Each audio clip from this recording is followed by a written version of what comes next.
কাকা আসসালামু আলাইকুম। কি করেন কাকা আপনি?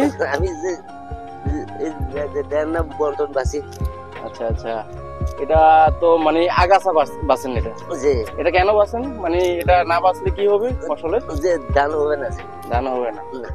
মানে ধান হবে না হইলেও মানে আপনি যতটুকু আশা করবেন ততটুকু হবে না। যে আচ্ছা আচ্ছা, তো এটা আপনার কি ধান লাগাইছেন? এটা আউশ, এটা আউশ বলে, আউশ। আউশ ধান। যে আউশ ধান। আউশ। এখন কি আউশের সিজন? যে আচ্ছা, ধান তো তিনটা হয় আপনার, আউশ, আমন আর এরি। এই যে তিনটি চাষ করেন নাকি একটা দুইটা?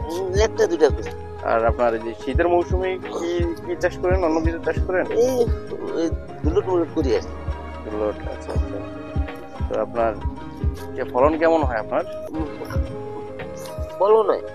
যেই ধানটা চাষ করেন যে এটা তো আপনি চাল খাবার জন্য রেখে দেন নাকি আপনি বাজারে বিক্রি করেন? না, খাওয়ার জন্য আবার বিক্রি করি, যা লাগে তাই আর কি। যে আপনি চাষাবাদ করতেছেন, নিজের ধান নিজে খাইতেছেন, নিজের ধান থেকে নিজে চাল তৈরি করে, যে যে যে এটা যে কি ভালো লাগে। আর অন্তত পক্ষে আপনি বাজার থেকে, এখন তো বাজারের অনেক খাবারই বিষ মেশানো, জি। ফরমালিন মেশানো, যে আপনার এই দিক থেকে তো ভালো আছেন। যে যে আমরা তো মনে করেন বাজার থেকে, যে আমরা তো চাষাবাদ করি না, যে কিন্তু বাজার থেকে কিনে খাই, ফরমালিন যুক্ত খাবার কিনে খাই, যে যেটা আমাদের সবারই স্বাস্থ্যযোগ্য। যে আচ্ছা আচ্ছা, বাসায় কে কে আছে কাকা আপনার? বাসায় আমার মা আছে, আমার আমার দুই ছেলে আছে। ওনারা কি করে আপনার ছেলে? এবারে আবুল খায়ের কোম্পানি চাকরি করে। আবুল খায়ের মানে স্টিল স্টিল জি। নাকি টিন?